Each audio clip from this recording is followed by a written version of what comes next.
Hi, I'm Adam Reese. Welcome to Grit Gym.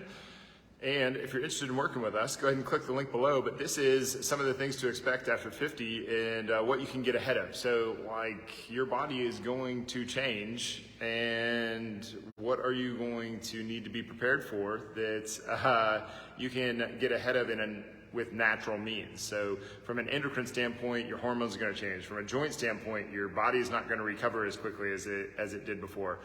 From a sleep standpoint, you're probably going to end up having a little bit of an issue with this. If you're male or female, things change a little bit different for males than for females, especially in today's environment where testosterone rates are really starting to plummet.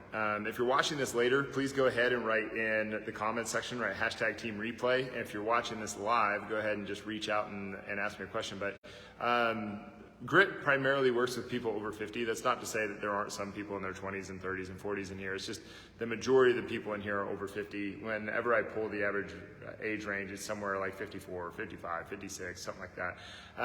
So we work with this and we see this a lot. And some of this stuff is just kind of not, there's not a lot of like clout around it. It's not in the mainstream yet. You know, like when you hear the norm of,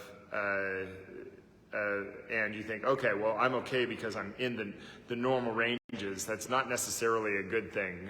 If you just take a look around, I don't know if you want to be comparing yourself, playing the comparison game to the normal ranges of what's out there. So if you're just coming in here and you have questions about what to expect after 50 and how to keep your joints from falling to pieces and your lower back strong and your hips able to do things, because there are things that are going to come about in the next, if you're 49, 46, 52, 61, you're probably going to have a grandkid at some point here in the near future.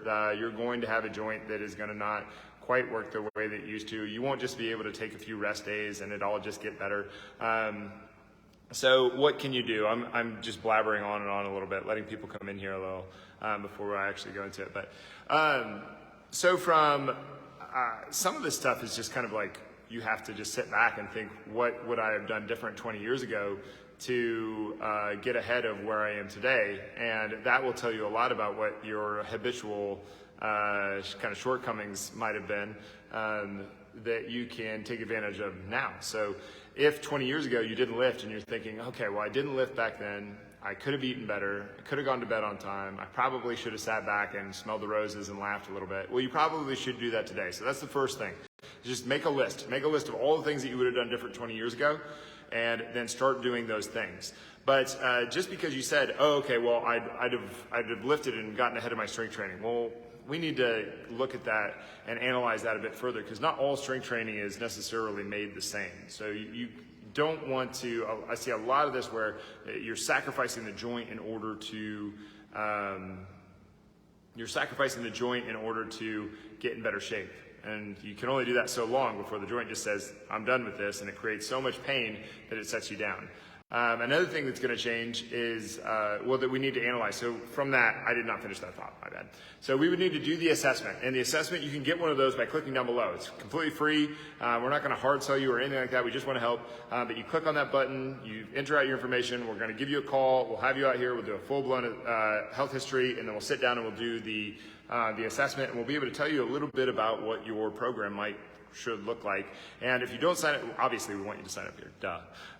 But if you don't sign up here, that's okay. Like at least you got some guidance on where you can move forward. And we want to just be so valuable, give so much value in that first session. It's not a workout, it's an assessment. We're just figuring out what's going on. And it's not how many push-ups or sit-ups can you do in a minute. It's nothing like that. We're looking at your joints, we're looking at your alignment, we're looking at your movement patterns so that we can make a good decision. So I can't tell you how many times I walked in and somebody just told me their shoulder hurts, shoulder hurts, shoulder hurts. I'm like, okay, what do you do in your program? They're like cleans and snatches and overhead pressing. And I ask them to lift their arms over their head.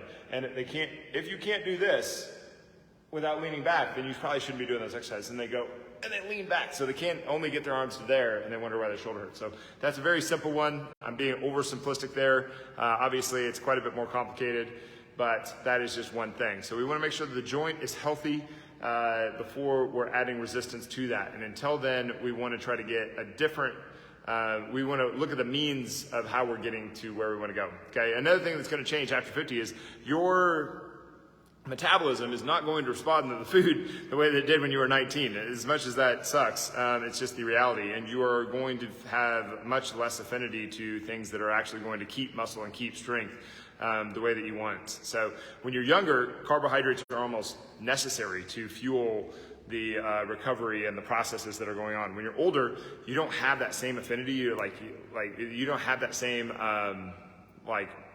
ability to process those carbohydrates the way you would. So you actually, as you get older, you should probably go a little bit, I sound like such a bro when I say this, so just keep with me for a second. So your body will not have like the desire for as much protein, but actually you want to give it more protein so that it can hold on to the muscle tissue.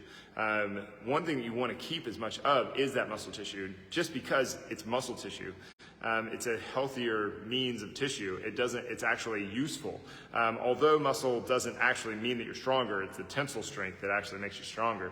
But you want to be doing some kind of strength training so that your body, so your endocrine system functions the way that it does, so that you can perform the way that you want, so that your joints can stay strong. But the trick is doing the strength training without sacrificing the joints. So if you're doing strength training that agrees with how your body should move, your joints should actually make progress along with it. Your joints should become more durable and better as you go. So anyway, so we want to eat a little bit more protein. We want to get some strength training in. We really want to drop our carb rates a little bit. We want to make sure that we're still eating our vegetables and our fruits, right? Like duh. And then sleep becomes a little bit of a bigger deal here too. You probably have a little bit more time after 50, maybe you don't. But one of the things with sleep is actually staying asleep. When your hormones start being disrupted when you're a little bit older, it's harder to sleep at night. So a couple things you can do. You can take a zinc and a magnesium. So, I mean, they're very inexpensive supplements. You can also try a 5-HTP. It's just a precursor to serotonin. None of these put you to sleep. They just kind of soothe you out. And melatonin puts you to sleep. So things that put you down tend to keep you down. So I'm not a promoter of those. If you really like your melatonin, I'm not going to tell you to stop taking it, but I think you should probably branch out and try some zinc and magnesium, maybe some 5-HTP. And then if you wanted to try another supplement, it's gamma aminobutyric acid. And it's just very soothing. These are all just very soothing minerals, or substances, I guess, with the 5-HTP and the gamma aminobutyric acid. But those things they're not going to put you to sleep, but they can help you stay asleep and to get to a deeper level of sleep throughout the night so that you're getting more out of it. So those are three things that will change. I mean, it's almost inevitable. You're going to have a joint issue at some point, and if you don't do strength training, you're going to have more of a joint issue. Do you want to be in shape when that joint issue happens, or do you want to be not in shape when that joint happens? So that's a big deal. And then on top of that, you're going to have less appetite for protein. The things that build muscle tissue are probably going to be the things that keep muscle tissue. So you want to try to work that in as much as you can. And then on top of that, your sleep is going to be a huge, huge deal. Really, all of health is mindset, nutrition, exercise, recovery. But the recovery is the one that people leave out a lot. Most people are not getting recovery in the sense of that they're not sitting around enough. It's that they're not getting a peaceful state of mind to get to the recovery. So anyway, those are three things that can help out after 50. If you have any questions, put it down below. If you're watching this later, definitely go ahead and put hashtag Team Replay.